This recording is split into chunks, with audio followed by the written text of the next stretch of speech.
人數同埋亦都夠咗鐘，咁我哋而家就繼續我。Yes, we have a quorum and we have reached the appointed time, so we continue our third session. Members who have indicated that they want to speak are not here. Does any member ask to speak? Mr. Sin Chung Kai. If I remember correctly, is it your third round? Yes, my question is still on paragraph 18. And the director says that he will consider my proposal. Now, when conducting a review, if someone has exceeded the asset limit, or rather, if there is any increase in the asset limit, the elderly will be reminded that they need to check whether they have exceeded the asset limit, and if they do, then they will report. They have to report to the SWD. I want to ask whether you will remind those who are receiving $1090, and if their assets do not exceed the limit of OALA, they can apply for OALA. Will you do that? And do you have an actual timetable, say 2 years or 3 years? Mr. Chairman, in implementing the OALA and also in conducting a future review, we will take into account Mr. Sin's proposal. We will look at the risk management arrangement. We will consider whether we have adequate information and also we will remind the elderly. But at present we don't have any definite plan. Now, concerning the assets of the elderly, if they exceed the level, will you you ask them not to get OALA? But what about those who have assets below that, and if they're just receiving that 1090, would you remind them to get OALA? Well, we'll certainly explain that to the elderly, including eligibility requirement. Ms. Sitho, the 6th round. Para 18 again. The elderly have to know this. Now, it is about deliberately hiding information and deliberate omission. This is and there is the conjunction and. What will be the standard of getting evidence? You need to tell the elderly clearly so that they will not fall into your trap. The issue is whether it is a deliberate act, as said by the director. Say if somebody has made a wrong declaration, and through our checks with certain institutions, we found that the information is incorrect, then we'll try to understand the situation.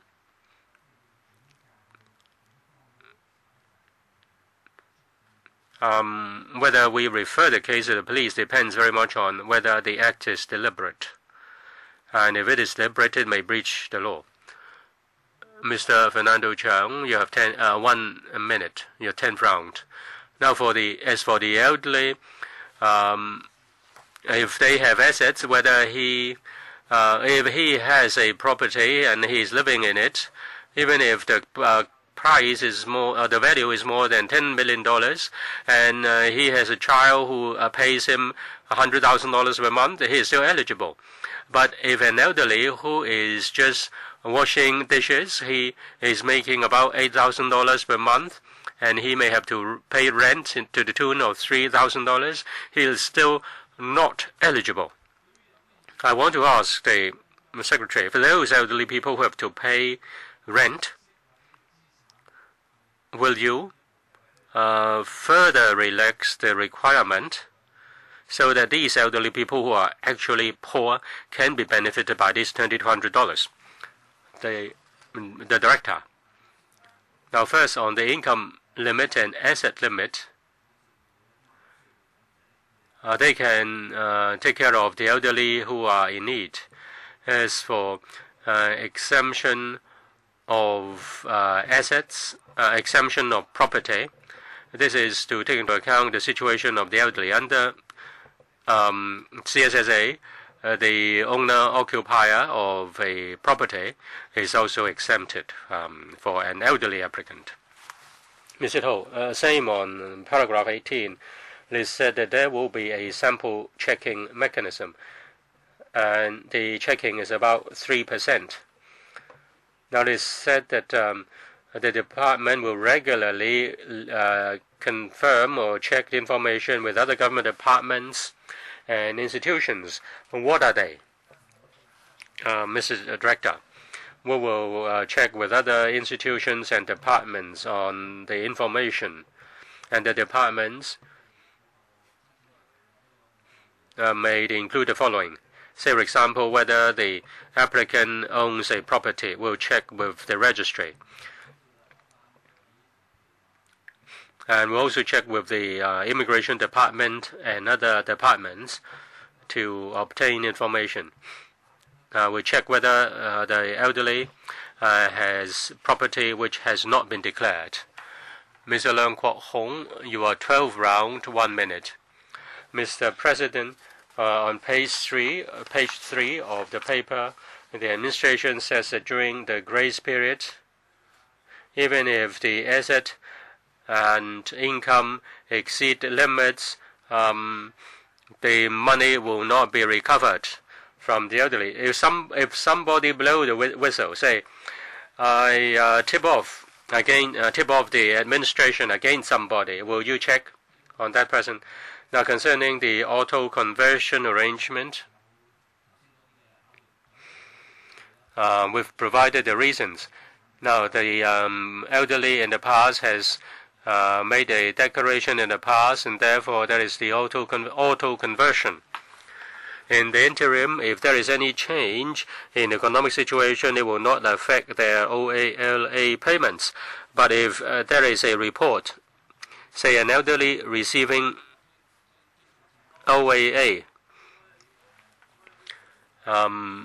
we will try to find out whether there is deliberate omission or deliberately concealing the information. Mr. Ho, your 8th round. Now, Director, you mentioned just 2 departments. I believe one is the Land Registry, the other is Immigration Department. Are there the departments you can check with? The Director. Now, we check with other departments on certain information. Now, apart from income and assets, there is also the requirement of having stayed in Hong Kong for more than a year before the application. So it will be the income, the ID, the TD, the land registry, and the company registry. Have you consulted the privacy commissioner? Now, I need you to tell me all the departments and institutions with whom you will check. I want to know whether you will infringe upon people's privacy. Do you require the elderly to sign an agreement to allow you to check with their banks? I'll give you 3 minutes to answer the question. Any quick response, Director? Yes, the quick response is to check on the checking has been done for quite some time, and we are in line with the requirements of the privacy ordinance. My question is very specific. It's about the banks. You wait for the next round, Ms. Ho. Yes, I wait in line. Mr. Leung Yiu Chung, your 3rd round, 2 minutes. How many minutes? 2 minutes. If I may follow up, Ms. Ho asked the Director on the government printers. Generally speaking, government documents are printed by the government printer, but the administration is not going to use the government printer this time. Have you put up any tender Now you say you have completed the tendering process. If that is the case, then you just ignore this finance committee. You just assume that this finance committee will endorse your proposal. You just think that the FC is just a rubber stamp.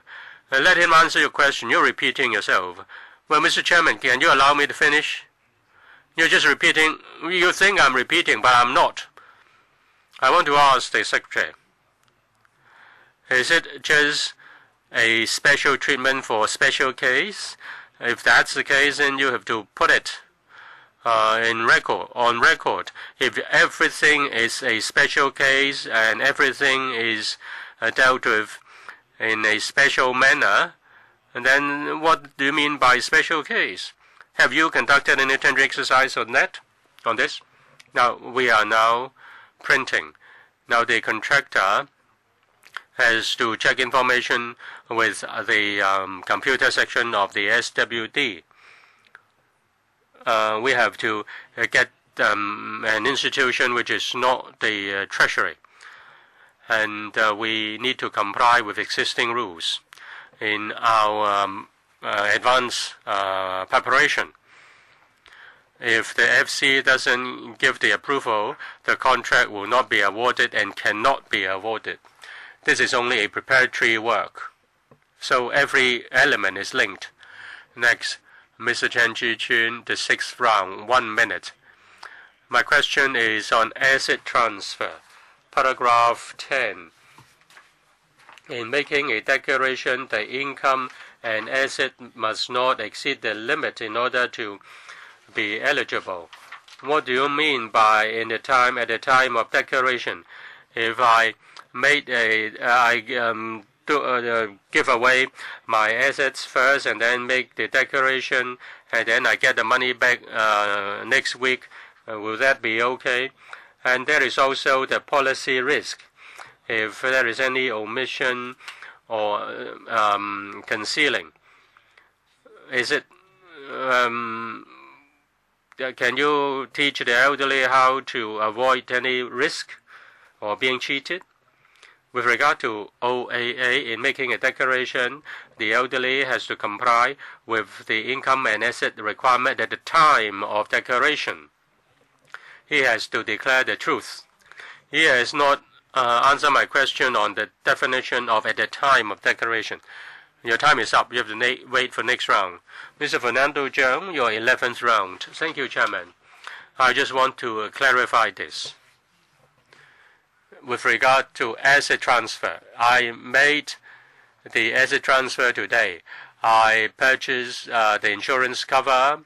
I signed a contract and then use some of my assets to buy a financial product. Tomorrow, I apply for OALA.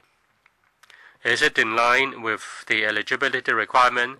Just at the time of declaration or application, if my assets do not exceed $182,000, then it'll be okay. There is no retrospective effect.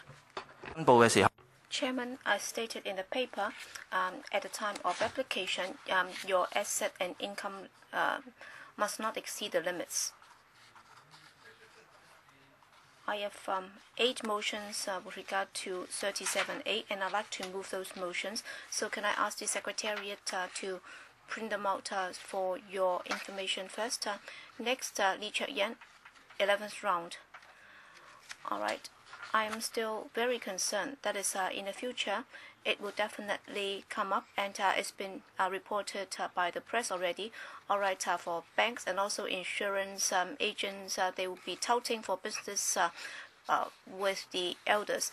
I'm concerned that that is going to become rather commonplace. So have you talked to the banks and also the insurance companies when they offer products? Will that be detrimental to the elders?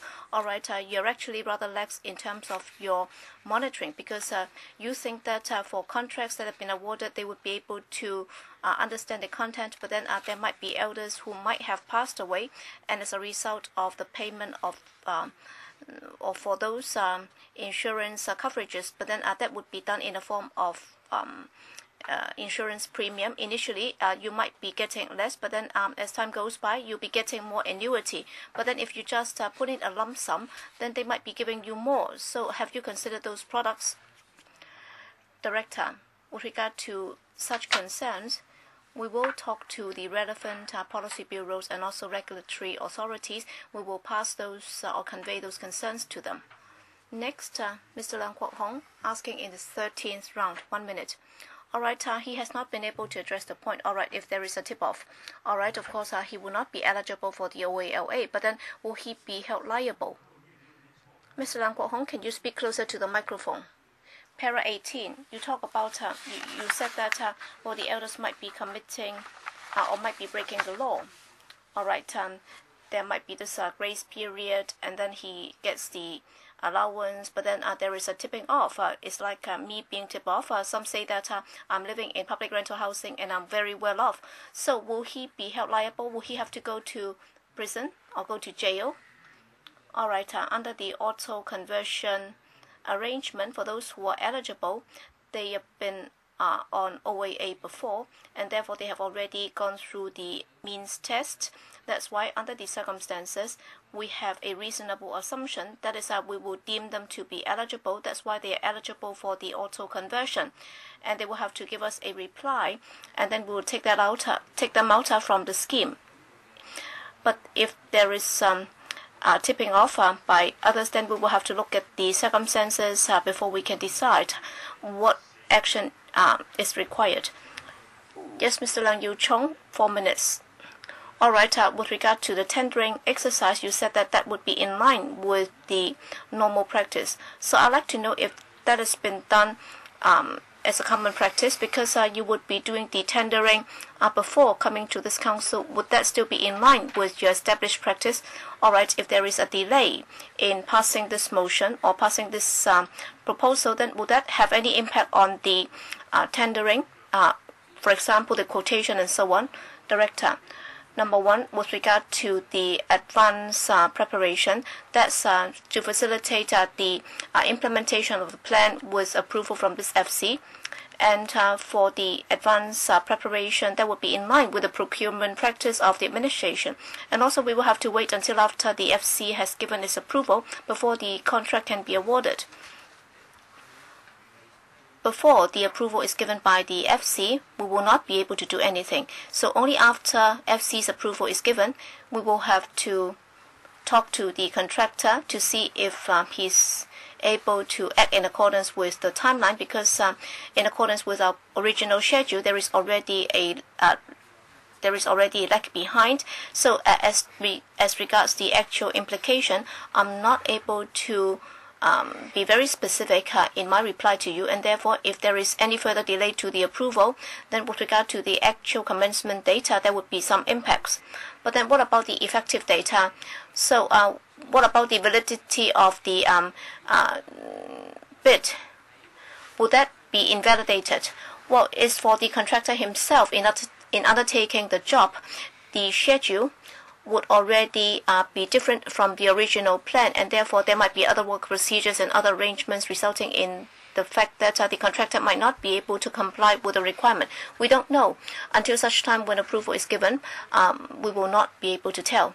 So, do you have time to ask the other question? Well, I'll be asking in the next round. Mr. Raymond Chan, 1 minute in the 7th round. All right. At the time of the application, with regard to transfer of assets, what's the definition? So on the day of the declaration, and then next week or next month, or 6 months later, what if the assets are being transferred back to me? Would that be okay?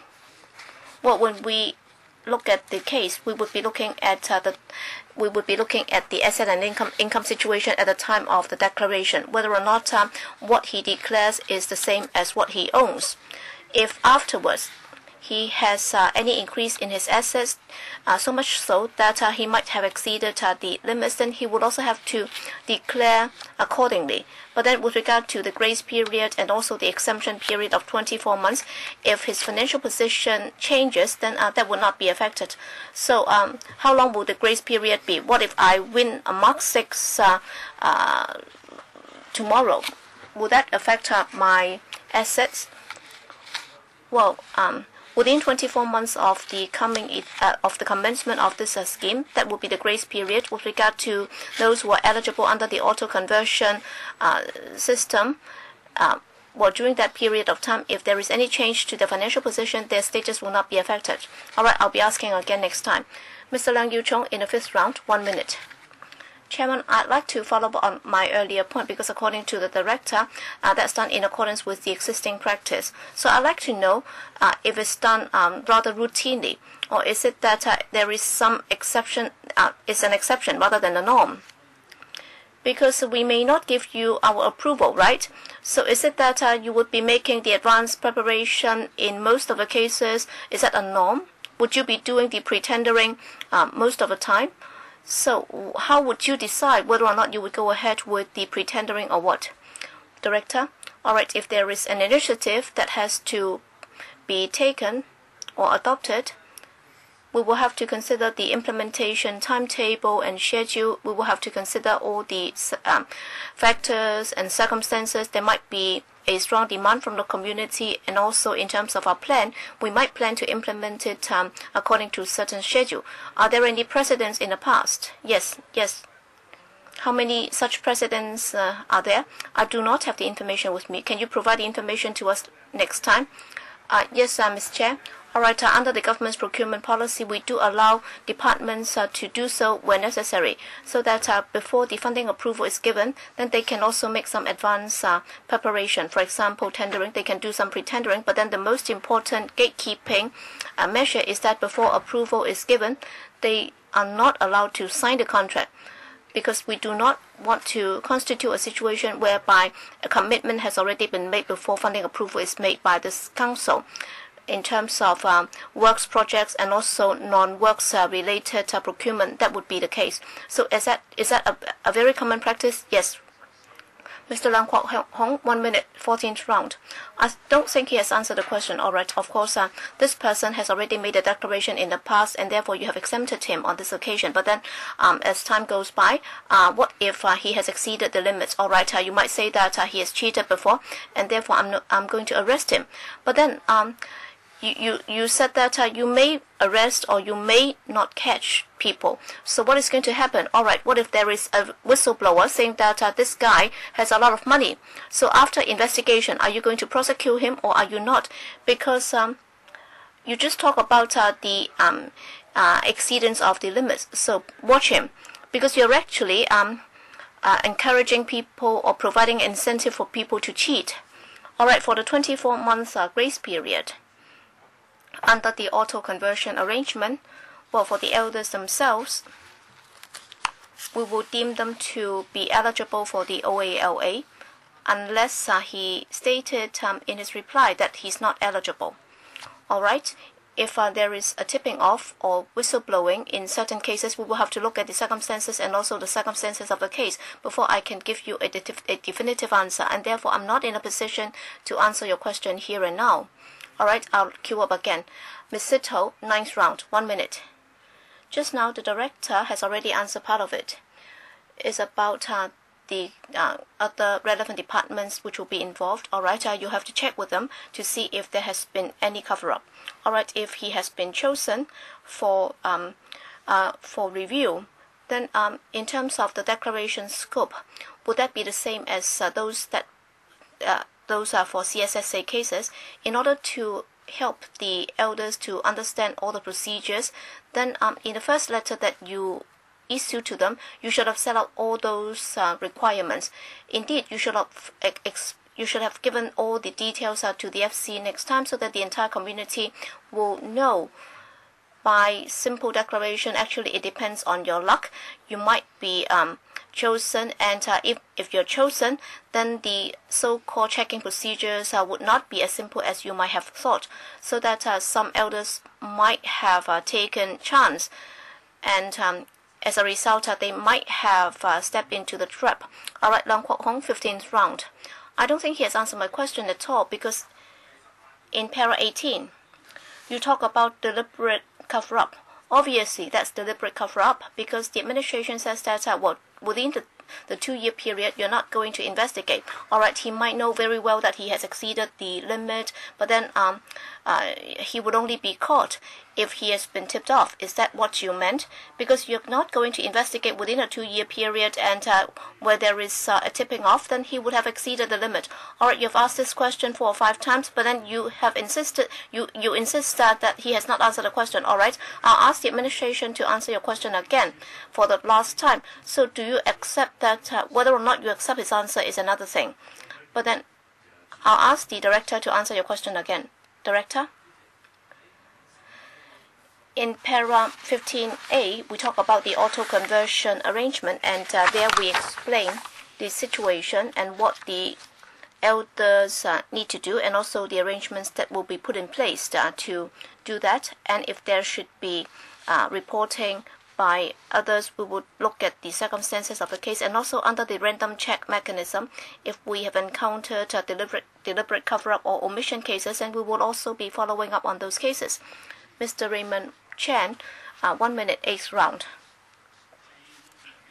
During my 6th round, I asked the question, and in the second part of my question, I asked about elders dealing with their own assets, and it's their individual decision, and they will have to make up their own mind. In other words, there is a lot of risk involved under this policy. So does the administration have any measure in place to make sure that they will not be cheated? For example, can you come up with an API or leaflets asking them not to transfer their assets to their relatives because they might not be able to get it back? Director, all right, in launching the scheme, we will also be explaining the purpose of the OALA to the applicants, and also the requirements for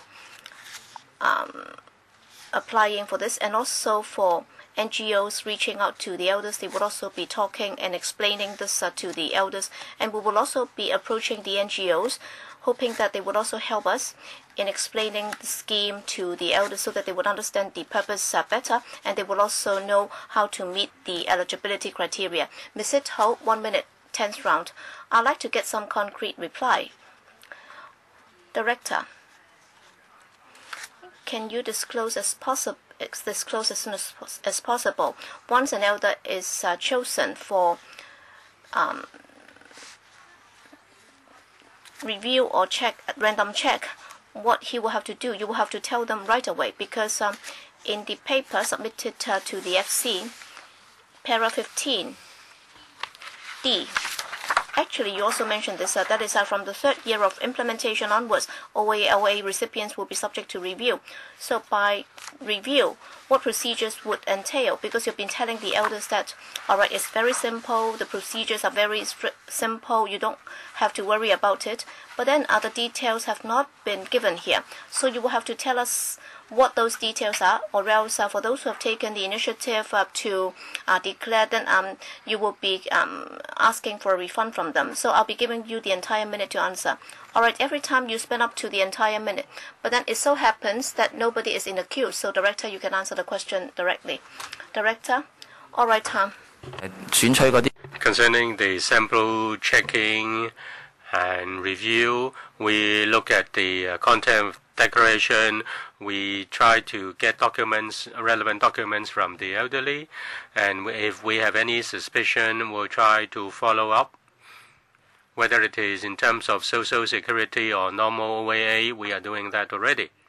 Mr. Ho, Mr. Director, I hope that at this moment you can tell us in your document given to the LegCo, to be given to the LegCo, what will be checked, what will you check, whether you need to get elderly people to sign an authorization to allow you to check on their bank accounts. Now you say it's similar to that of CSSA. Many elderly have not applied for CSSA. You tell them that it's just a simple process. Can you do it fairly? Give us a paper. Tell the public openly what the procedure is. Just give us another taking. Give us the document next time. As we said, if it is in the review and sampling checking mechanism, we have to check the relevant documents and find out whether the assets declared, income declared are in line with the facts. I want to ask whether you require an authorization from the elderly to check on the bank accounts. Mr. Fung, at present, there is this item in the application list. We will check the information, including the government departments and banks. Can you include such information in the paper given to this council? Please wait for the next round. You've asked for 3 minutes and someone is in the line. Mr. Leung Kwok Hong. Mr. Chairman, I've asked the same question and he is not able to answer the question. I now move an adjournment. Now you are in a difficult spot and he doesn't answer my question. Every time I'm just given 1 minute. The government officials are just wasting my time. If it is just so difficult, why can't we adjourn the meeting? Let them go back and think about it and find a new way. I now move a motion on adjournment in view of the nonsense given by the administration. Mr. Leung Kwok Hong, have you finished? Not yet. What do you want from me? You are speaking. I don't know whether you have finished or not. No, you asked for an adjournment. I want to respond to you, but you keep on speaking. I just want to know whether you have finished or you need to make full use of your time. Well, I suffered from asthma when I was young. No problem. I just want to clarify that with you. I formally move the motion of adjournment. Let us restart. Mr. Leung Kwok Hong, according to Section 39 of FCP, move an adjournment motion. FCR, this is an adjournment on FCR 1213.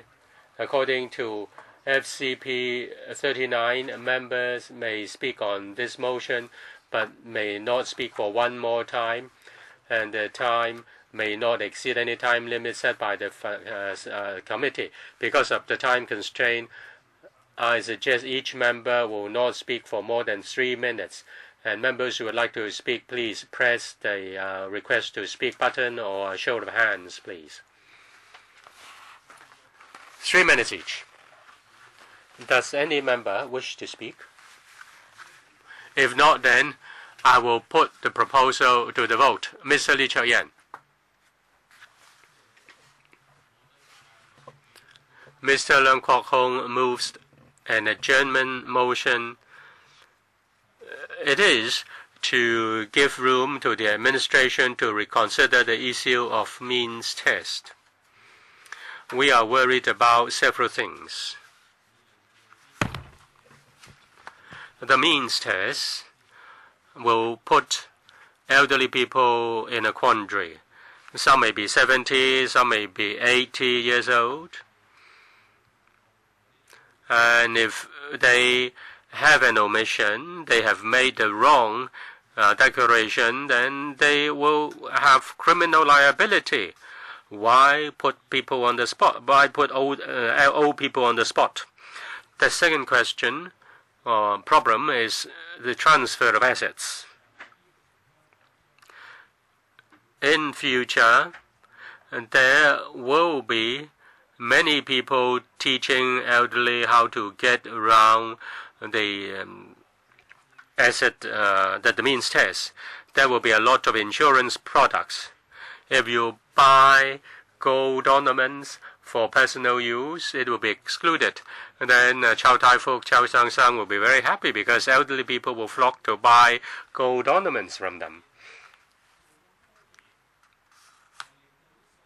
You do all this in order to tell the elderly people that they should transfer their assets. All you do is to penalize those who have savings. Many elderly people save up for their whole life, and how come they don't have $180,000? Your message is spend all your money.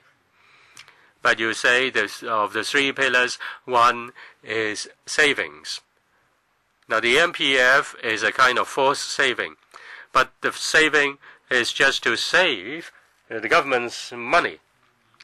Now you do all these and send out negative messages just to save $3 or $6 billion. If say there is no means test for those above age 65, then you may need to pay about $60 billion more. And if it is about 70 years old, then it is about $3 billion.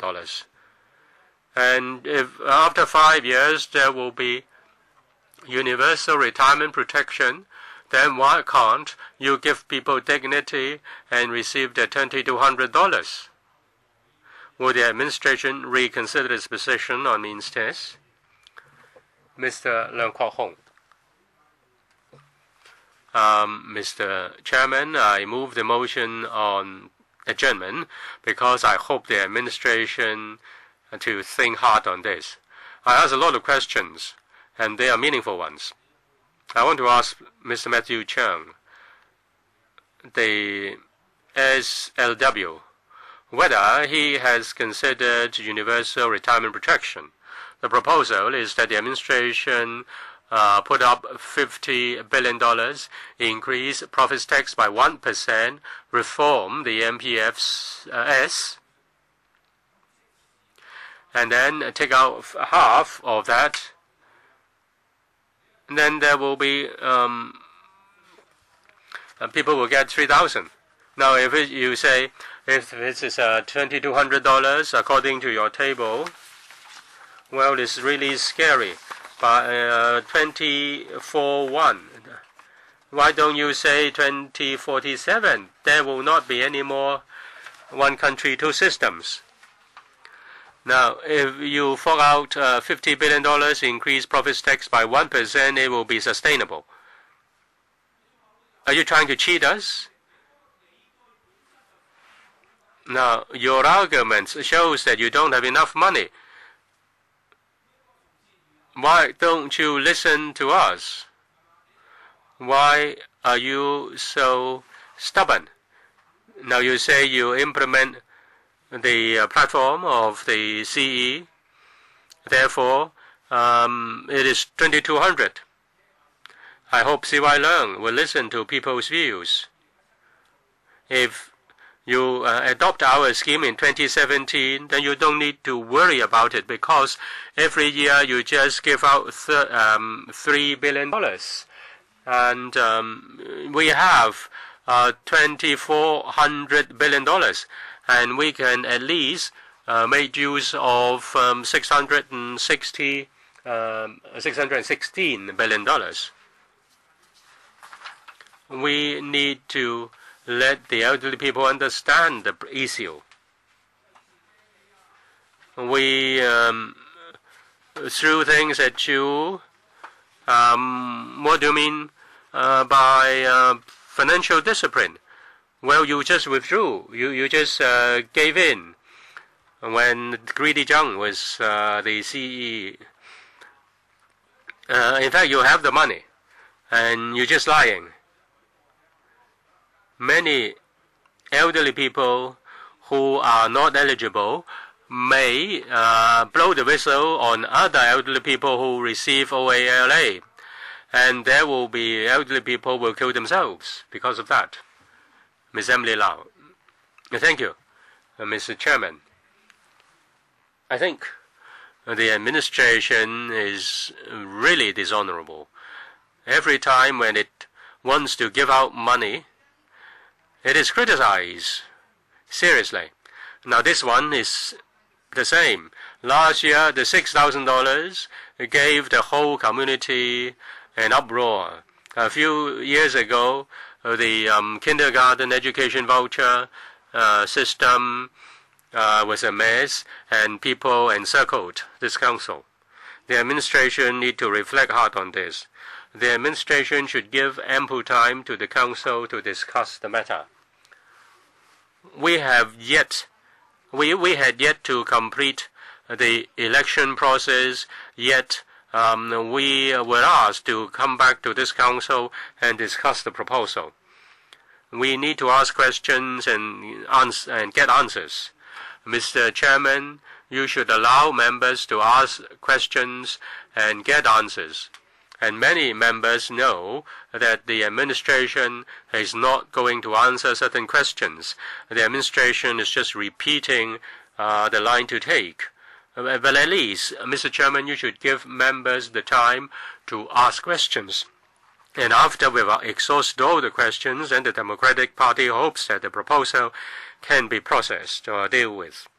If members do want to ask questions, please do not shorten the question time too much. And members do have meaningful questions and have got some answers. And if there is any problem, when the scheme is full of holes, then members can say that we've told you so at the FC meeting. Why haven't you listened to us? And you should have listened to us. Mr. Chairman, you should allow members members ample time to ask the questions, and afterwards the proposal should be dealt with. Mrs. Ho, I have asked 10 questions, and they are focused on helping elderly people from getting from falling into the trap, and they should not be deceived that the declaration is a simple matter. It is not simple, and I've got quite some information from the administration. I urge the administration to clarify the procedures. If somebody has been picked in the review, what sort of information has to be declared, has to be made known to the administration. Many elderly people have not applied for CSSA. It is not CSSA, it is called OALA. And many think that the new government is caring, and but they don't know that the criteria are really harsh, and there will be checks after 3 years. Tell people the truth. You cannot convince me into accepting your proposal because we are asking for universal retirement protection, and we know that this council will let you go. Will you let you get away with it? But transfer of asset is very important, whether it is the DAB or other democratic political parties will face the same question. The elderly will come to us and ask whether they are eligible or not. I don't want to give an ambiguous answer. If we are too harsh in giving our answers, then the elderly will be deterred from applying. And if we give too easy an answer, then elderly people may fall into the trap, and in the future they will be prosecuted. There will be a check, and there will be a review. And what will be the review process? Why can't you be honest today by telling them all the details? Why are you creating this public opinion by telling them that the procedures will be simple, and if the Pan-Democrats are asking questions, then they're actually standing in the way. You're preventing them from getting the payment. In fact, we are trying to make sure that they will not be falling into the traps, or else if something untoward happens in the future, then what is going to happen to them? But then what you might not be able to answer the question now, but then you do have the responsibility to tell us the details with regard to the checking procedure and also the review procedures. You will have to set out everything so that this council and the community will be able to know. Dr. Fernando Cheung. Thank you, Chairman. The Liberal Party has no intention of filibustering or delaying or dragging this debate on. But then this involves billions of dollars, and also after investing in this scheme, with regard to the retirement system in Hong Kong, there would be far-reaching implications. That's why we, as an advanced economy, we think we are fully capable of establishing retirement protection system that will ensure that our people would not be susceptible to retirement protection, disability, accident, or illnesses, resulting in their livelihood or their family's livelihood being adversely affected. In all advanced economies or countries, their retirement protection schemes would be a lot more comprehensive than ours. Regrettably, our system has been delayed for such a long time, and the Labour Party's view is very clear. Our difference from the incumbent government is that we do have a vision. We believe that retirement protection is the right of everybody. It's not a welfare. That's why when this government launches the OALA, in particular, you're actually switching this from an OAA to an OALA. Originally, we thought that is a token of appreciation for the elders, and now it's become a poverty alleviation measure. That's why we will have to ask questions. And also with the means test, and also with the launching of the OALA, you're actually saying that for the means test, it will only be applicable to those over 70. We believe that everybody should be entitled to it, and if everybody is entitled to it, then it's Social Security and there is no labeling effect. Well, many people have been saying that we should be helping the most needy ones because resources are precious, and we should not be subsidizing those who are well off. I think they will have to do their homework. You will have to understand that, for Social Security, in fact, one of its functions is to redistribute wealth, and if the wealthy people do not take part, then we will not be able to serve the function of redistributing wealth. That's why the Labour Party stance is very clear. We are against asset and income tax, but then in your scheme, there are many problems. It's fraught with problems, including those who have assets and properties. The scheme is biased in favor of them, and also is not in line with the logic of the CSSA. Next, Mr. Wu Chi-wai. Thank you, Chairman. I'd like to reiterate the stance of the DP. Our stance is very clear. We believe that the OAA system has been a well-established mechanism and has been in place for a long while. When you say that for the OALA, many elders think that it's an extension of the OAA. But then I'd like to say that this is a huge business. It's not a simple business. In the past, the reason why those between 65 and 69 have to be subject to the means test and nothing untoward happens, because people would not be taking the risk. They would not be taking the risk by transferring their assets to others. But then just imagine, think about it. Once you tell them that for those who are 70, they'll be able to get $2,200, and that will continue for the rest of their life. So to many elders, this consideration will be very different from what they used to think. And what's more important is that because everybody will be able to get it, and that would attract many people, and they might be tempted into doing something with ulterior motive. For example, under the mandatory window inspection scheme, some people would be quoting very high prices for replacing windows. And recently, we've also said that we have to consider extending the secondary HOS schemes or flats to white form applicants. And as a result of that, prices have already gone up. And therefore, if we just deviate from the original track or paths, then that would facilitate many people who might be tempted into doing something in order to get a share from it. For the younger people, even if they are cheated, they will be able to make it up later. But then for the elders, people might be knocking on their doors. They might be telling them that, I'm from the electric company. I'm from TVB, and I'm inspecting your TV set. But then they might be signing a contract, and they would find out later that they've actually signed a contract with cable TV. So what I'm telling you is that, as soon as there are where there are changes, and actually under this program, you're talking about people over 70 who will be eligible for this for a long while, and as a result of this, you'll be tempting many people into doing something untoward. And you talk about transferring or transfer assets in order to circumvent the system and so on. Well, you might be turning something good into something bad, because you might be tempting many people who might be doing things unscrupulously, which might be detrimental to the elders, and you might be doing this out of good intention, and therefore you might as well stick to the OAA, because that would be a clear-cut system. Anyone else who would like to speak? If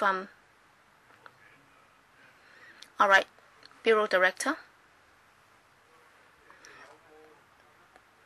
Yes,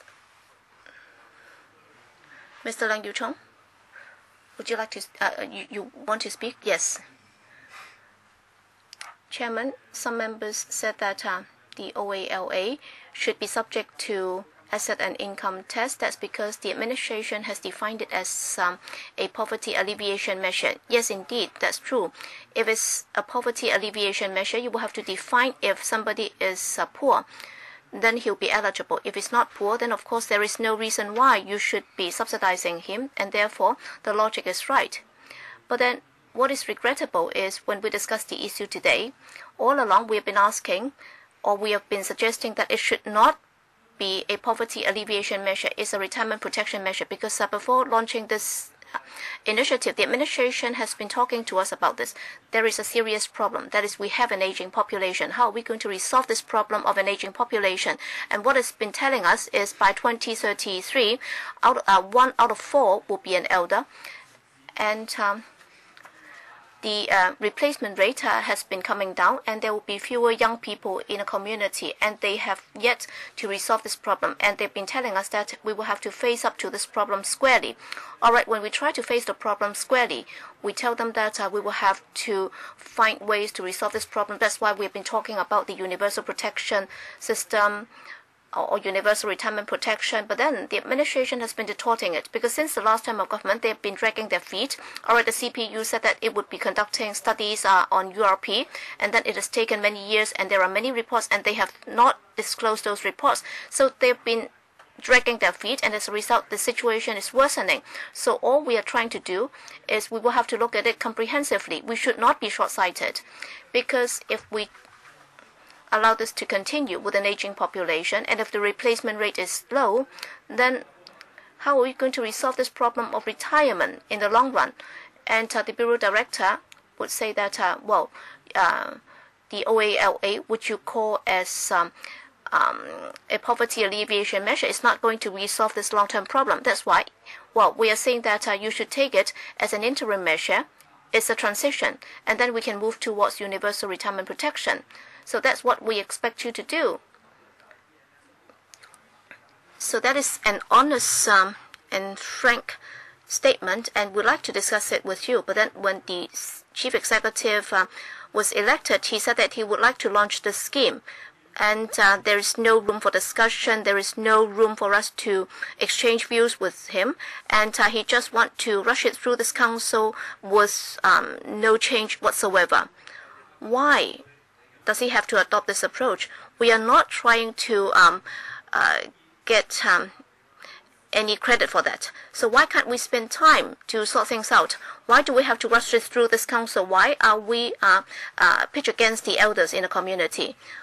Well, I'd like to say this to members. We are dealing with the motion of adjournment under Rule 39. So please speak on the subject. Please do not digress. Anyone else who would like to speak? If not, then I'll see if the administration would like to respond to that. Chairman, I have nothing to add. I think our stance is very clear. All right, Mr. Lam Kwok Hong, you may now speak in summary or in conclusion. Chairman, I know the administration is not going to give way. Since John Tsang makes this announcement, all right, if you put pressure to bear on me, then you can take a picture with me. And for everybody who has criticized him, he would ask them to stand behind him in taking the picture before he would be willing to do something or make any concession. So for those who have supported this, they have to decide how they are going to justify their action. The reason why I'm moving this adjournment motion, because I'd like the administration to do it before it's too late. All right, for those over 70, if he doesn't have to make a declaration, if he gets the OALA, then all it costs would be $3 billion additional dollars. I've repeatedly said it's not that we are not prepared to make concessions. So long as you are prepared to link this change with the establishment of a universal retirement protection scheme. We've repeatedly talked about this, and once again, I'd like to say that everybody will be able to get $3,000, and the source of funding would be the 1% additional tax, and also the administration will be chipping in by setting up this $50 billion seed money, and also for half of the MPF contribution that will be used to fund this scheme. We have been talking about this for a long time, and within this council, we have got the support for this. So how can you just ignore it? The reason why we are struggling with you, that's because we hope that we can have it in place before 2017, and we believe that there is hope for our scheme to succeed. We hope that this government will be rational. And you've given us some sums and estimates. By 2017, the costs will be over $50 billion. That would be in excess of what we're asking you to put in as seed money. Matthew Cheung, with limited resources, you're not able to do it. But then if you're able to increase tax by 1%, only the rich will be paying that. Would that be detrimental to it? So long as they can go to 1 meal less, they'll be able to afford it. So you talk about limited resources.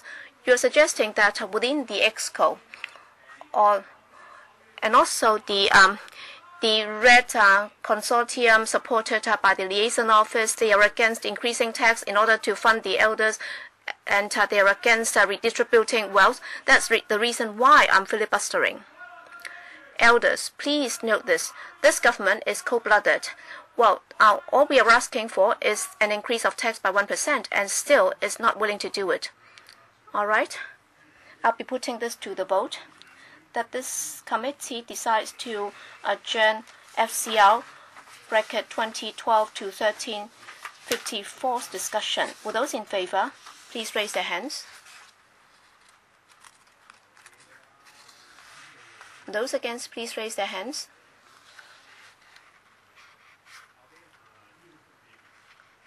There is a claim for division.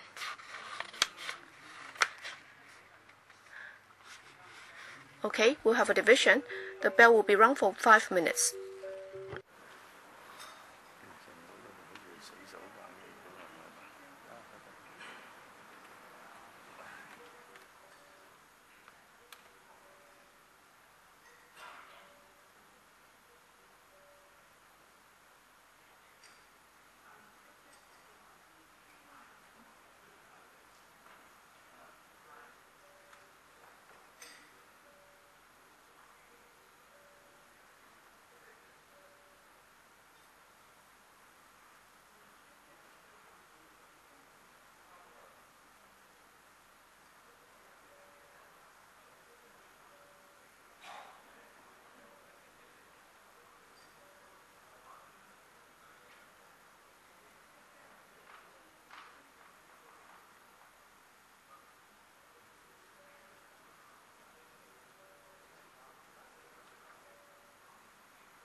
請委員 Would members first press the first button to show that you are present, and then choose among one of the next three.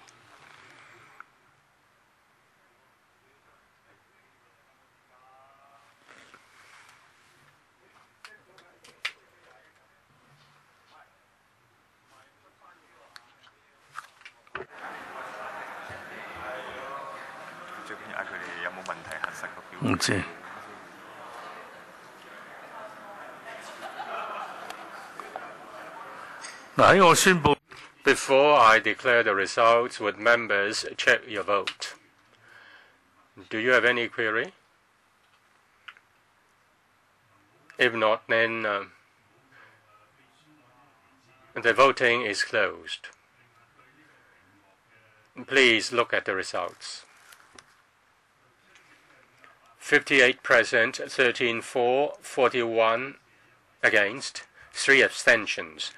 The motion is negatived.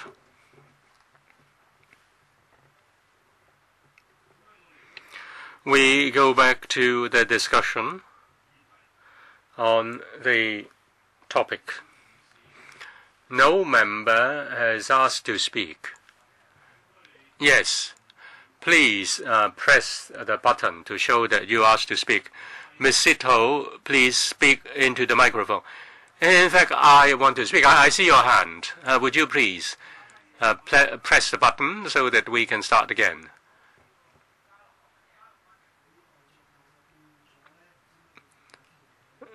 I vote for the adjournment, but I don't know what the outcome is. I didn't hear you.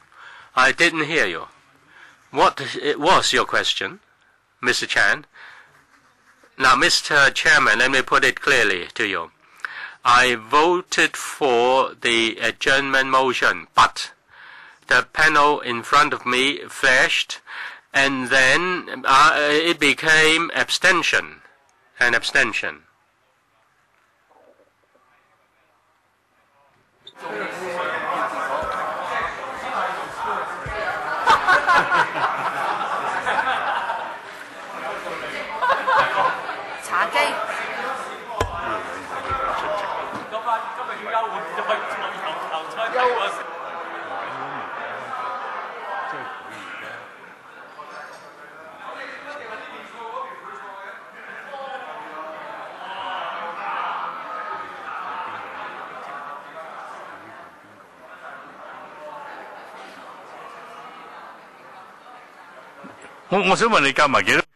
I want to ask you how many voted for, and yet it turned out to be an abstention. Okay, then we can correct the record. You vote for that. Well, that's very good, and you give me a clean record.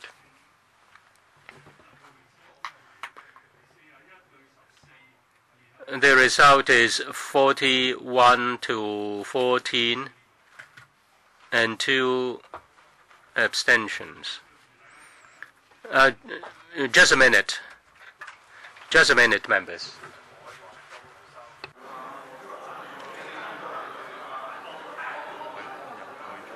佢如果而家佢核對嘅時間，佢係睇到自己係佢係支持，但係打佢熒幕彈出嚟反對咁點？